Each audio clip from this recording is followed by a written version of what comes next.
Yo. How are you guys doing? Welcome back to Snack Time. This is our second week.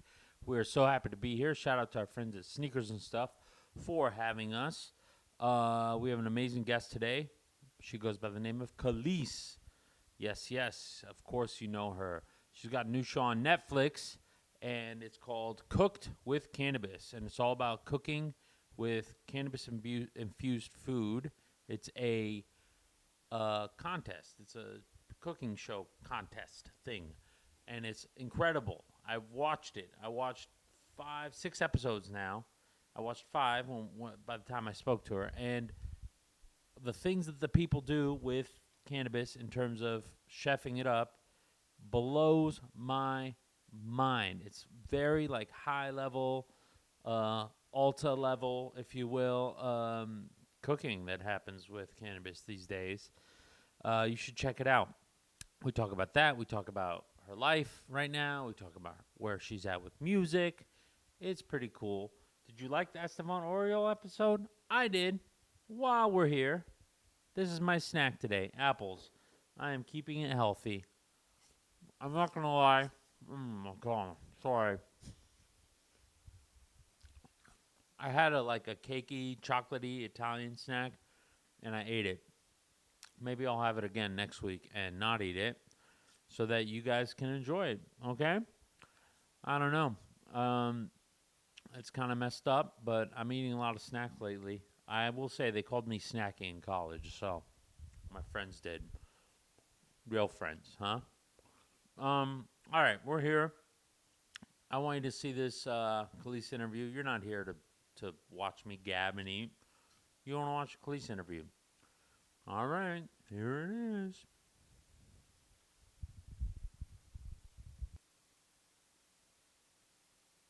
What's up, Kelis? Thank you for joining us on Snack Time. How are you doing? What up? I'm chilling. How are you? Yeah, good to see you. Good to see you. We've known each other for like 20-something years, but, you know, we see each other like once every 8 years, every decade, I feel like, right? Right. Well, I feel like I saw you a lot for a while, but I was living in New York, and so I think coming out here, then I just didn't see you anymore. But yeah, that's okay. A lot of mutual Listen, friends, we had do you know how we met? Well, you just reminded me, but Beef, which I haven't seen Beef probably in as long as I've seen you, but big shout to Beef. Yes. Love to Beef. Love to Alana for helping us with this. That's also a mutual friend. I love her. Yeah. And let's be clear to the audience. It's not like we were going to the movies type of friends. We just see each other here and there. That's like New York friends. that's weird. That's always like my threshold with friends. Like when people ask, I'm like, do I call them to go to the movies? No, but that's like a friend. Like, you know. If I was out somewhere and something was going down, I would definitely be like, yo, you're like a roll. You got to roll out. You know, like, I know you well enough to like not want you to be hurt. That's right. There is. I like the New York friends kind of. That I like that because I think we also feel like there's a LA friends kind of thing, and we think it's I like. don't have any LA friends.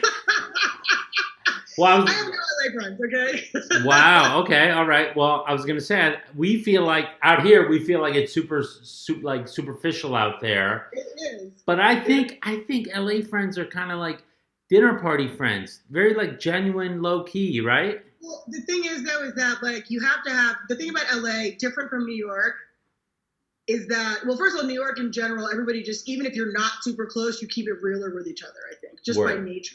Yeah. So you may not see, like, again, I might not have seen you for 10 years, but I'm still like, yo, what up? Like, I'll treat you the way I would treat someone that I really know, right? Yeah. Whereas here, that is not the case. Here, it's like, hey, and people are just weird and, like, fakey schmakey, and it's very, like, you might have dinner party friends, but those are your real friends. Okay, like, I get it. They're not my real friends. So you like to keep it at home on the farm, which we're going to get to that in a second. I want to talk about the show. I want to see, first of all, this is called Snack Time, okay? Mine is a little simple and healthy today, all right? Apples. That's what I brought today.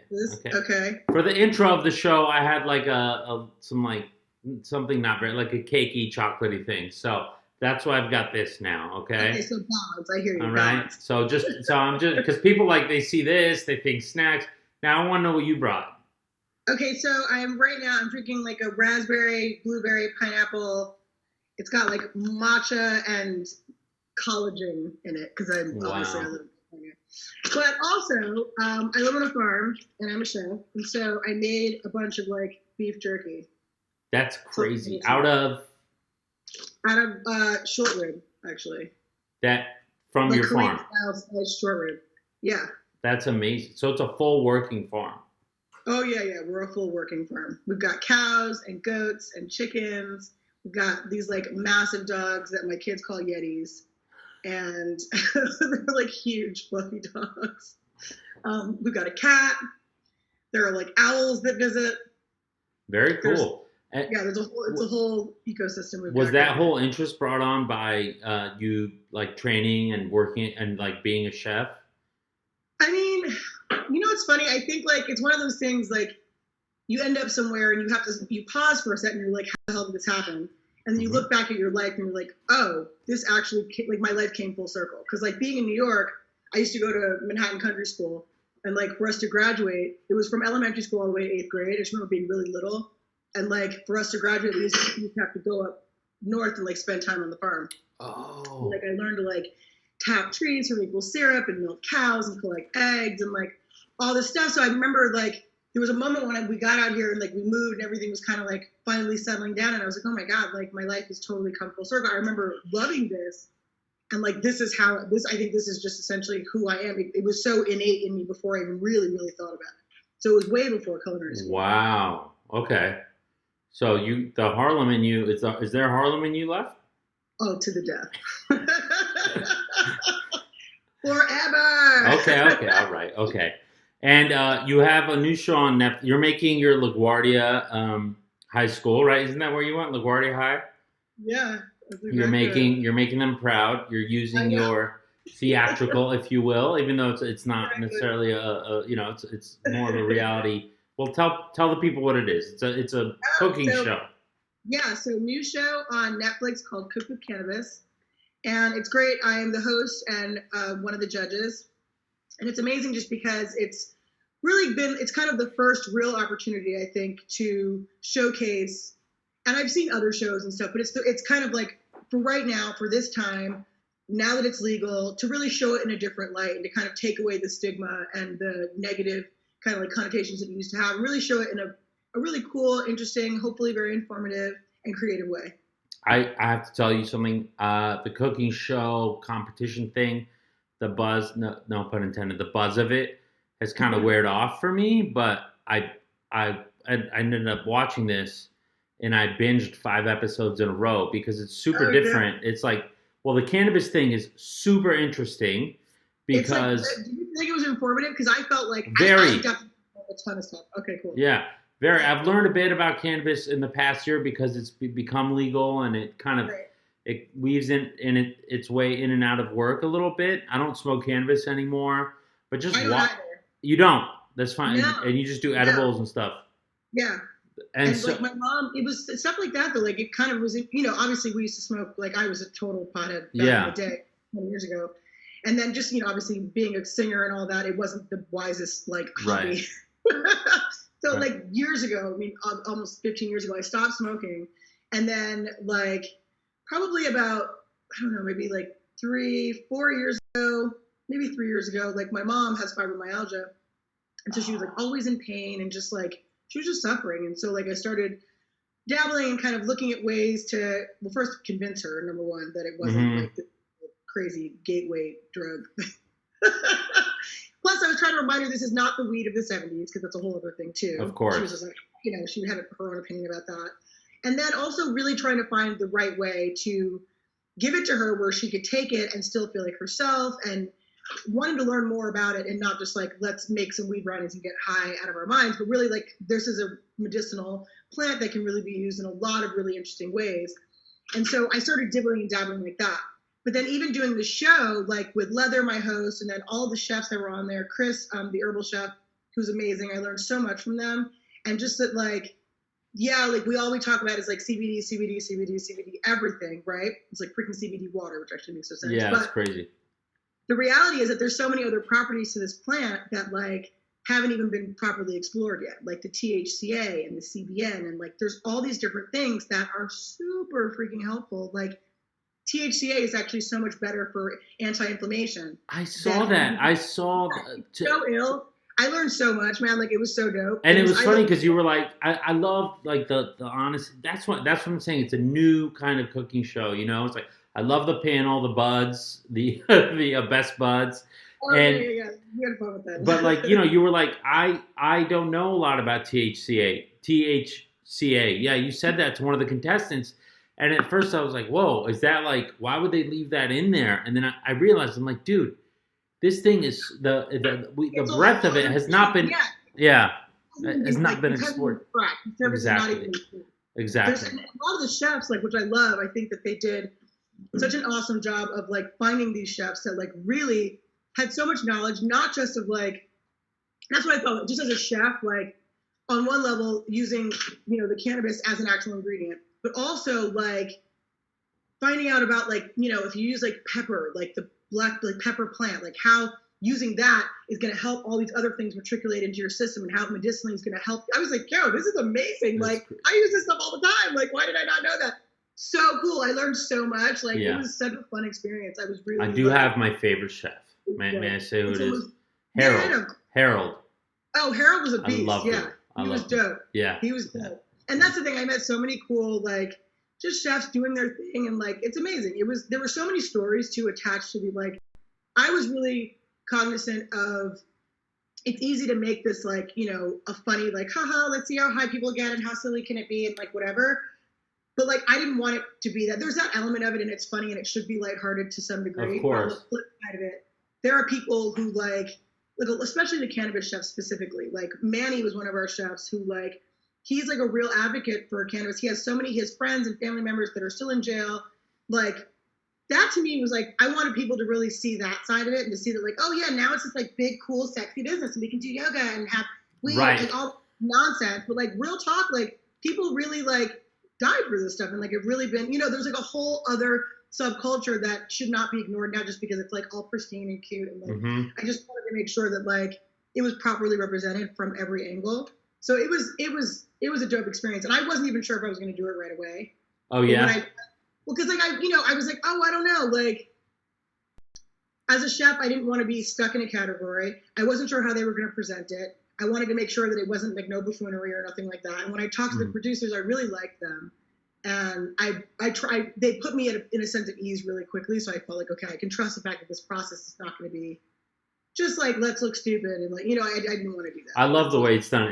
I really do. I mean, like, I would not gas you, you know that. So it's like, I really like it. Maybe because we're recording it, I would a bit, but I'm not gassing you. I promise. Thank you. You're right. Yeah, and I found it super informative. My favorite tool was the one I never even knew this thing. I never even thought about this. The one where they put the flour in it and it actually yeah, so they can use this with soda bomb. Right? What is that called? Do you know the name of it? I don't even remember, man. Yeah, I have no recollection, but I don't. It's a smoking gun, literally. Yeah, it is. Yeah, it's a smoking gun. I was like, I need that. Yeah, it's hilarious. And probably to them, they're like, this is like the most, you know, we do way iller stuff with this. You know what I'm saying? But it was definitely, I love too just the fact that like they had all this, they really didn't spare any, like they had everything, like everything that they needed. Like from a chef perspective, they had great equipment, which I thought was really cool. It wasn't and like ingredients, right? And then ingredients, yeah, they had. It was the top of the line. Like it was dope. It was done really well. So I had a really good time. Very cool. You got John Sally on there. I respect that. That was too short. That's so these people. So for the people watching that haven't seen the show yet, and you should. It's on Netflix. It's called Cook with Cannabis. I don't even know if we said that yet, but you know. Said it, but yeah, say it again. All right. So you know, and those people are the best buds. They're kind of like the guest panelists. So, tell me quickly before we move on. Your co-host name is Leather. Leather. Is that That's his actual name? government? That's his government name. Wow. He's actually super interesting. He is a chef from Oregon. I saw that. He has a restaurant up in Oregon. He's really cool. He does all this ill-ass foraging. So, like, really interesting. He has a really incredible knowledge of ingredients in general. He also happens to do a lot of cannabis dinners and stuff like that. So he had crazy knowledge, like ill information. Okay. Like off camera half the time, I was just like, what, tell me more. Like he had so much info about just like how to do stuff, why to do it. It was really cool. And then we also had another weed expert that you guys didn't see, Chris, the herbal chef, who's a friend. He's dope, and he was helping making sure like dosing and like just he's an extra expert. So it was so like they had all of the they dotted all their I's, crossed all their T's, everything. I mean, that's where this thing has gotten with cannabis nationally, because it's like it's gotten to the point where it needs to be treated seriously, both medicinally and recreationally. And, if you're going to kind of make a business of it, you have to give it the respect. Like you said, the stony kind of part of things, if somebody wants to do that, that's fine. But I think that's kind of dying out and people are understanding. So much more. It's like there's so much more. And like I said, just learning, and like now we got my mom like calling me like, hey, did you get that pen for me? And hey, what about those? And she's like on it. Like cool. I've actually seen it like change her life, like for real. Mm-hmm. And so like that's really cool, just because like, I had a feeling, and I was like, we can get mom, but I didn't realize how much it could really actually help. Yeah, like her lifestyle, and so like it's amazing. Like it helps so much. I mean, it's incredible. And it's the kind of thing I have a daughter, and it's like the kind of thing I can talk to her about, And I actually told her about this. Pardon me? Yeah. No, I was like, you're right, because like I never sitting there watching the show with my kids. Like they had no idea what they were just like. Mom's on a show on Netflix. We love Netflix. Like let's put her on Netflix. So sitting there and they're like, what is this high they're discussing? She goes yesterday. Actually, that was Black as Fuck. We're watching. Oh yeah. Questionable parenting showing her that maybe, but I swear a lot. So she goes, "What is high?" And I was like, "All right, let me explain it to you." But then I thought I was like, "Dude, I gotta show her this show." It's like because it's just normal now, it's a regular thing. The other thing was I thought about it, right? And I was like, it's been so overly demonized, but it's funny because even as a parent, right? Like I obviously don't feel that way, but like my first inclination was like, ooh, like don't show the, like don't tell them. And then I was like, yo, I'm tripping, because like even though I don't smoke, like my kids know, like I was studying to become a sommelier. Like I love wine, right? So I'm like, wine is also super medicinal, and like there's so many things about it that like I think if you really know about it, it's an art form. And so it's kind of like, because it's been demonized, my first reaction was just like, don't tell the kids. You know what I mean? Like they're gonna think you're a drug addict. Like you don't want them to go down the path of no return. Meanwhile, you're in California and there's like retail stores with it now and stuff. So right. Well, yeah. You know what I'm saying? Like it's literally everywhere. So I'm proud. Like I don't feel like ashamed eating your lovely snack. I'm munching. I don't know about you. I'm munching. I'm like, I'm good. I've got my beverage. I've got my beef jerky. I'm ready to rock. Wait, do you guys grow grapes? Do you make wine? We're gonna start growing grapes. Right now we've got olive. We have an olive grove. So we had our first olive harvest. What's this? For April. So like 2 months ago. Okay. We did our first harvest and pressed it, and so we've got olive oil. And is that? I saw the olive oil. Is that infused or is it just a regular olive oil? So actually so it's funny you say that. I held some back, which I haven't really said to people yet, but I held some back because I want to infuse it. And so I sold a lot of it just as pure. It's like really incredible, actually, quality olive oil. And now I've got some back that I'm going to infuse. And that's on Bounty and Full. Yeah. People. Harlem's own Kelis. I mean, look at what you're doing, man. It's pretty cool, man. Like I'm loving my life. Like I feel really just like healthy and happy and content. Like I can't complain at all. That's beautiful. Now let's talk about what got your name out there in the first place. And the thing is, you're still doing it. That's the thing. You still do it. People are like, are you still doing music? I'm like, yeah. But you do it on your time. Is that fair? I do it when I feel like it. Yeah. I don't feel the need, like I'm not showing up to the opening of a letter. I always say that. Like I'm not that kind of person. Like I don't care what red carpet. I'm not at every premiere. I'm just not really interested. So what point in your career did you like make that decision where you were like, I'm good? Was it after the second album, first? At what point were you like, I'm gonna pursue what I want to pursue and do music when I want to? I think I've always kind of just been on my own beat anyway. I think like as you learn the business, as you get older, as you find what it is that you need in order to be healthy, I think like that's when things start to reorchestrate themselves. And so I feel like I don't know, it was probably like right before I went to culinary school, I think. So that was like 2000. I went to 2000 school. I went to culinary school in 2008, 2007, 2008. So like I feel like 2006 is when I really started to sort of like. I was like, this is for the birds, man. Like, I just felt like I'm not. When did I get on this race? Like, when did this happen? Yeah. I was like, I never did this, and I was exhausted, and I just felt like I was irritated, and I'm like, I was fighting with my label, and I think that a lot of real artists, like true artists, have that problem with with the creative industries. So it sucks the life out of you, and you can't genuinely create that fast. I mean, and I would like to say that I'm professional. Like, I can get in the studio and I can write.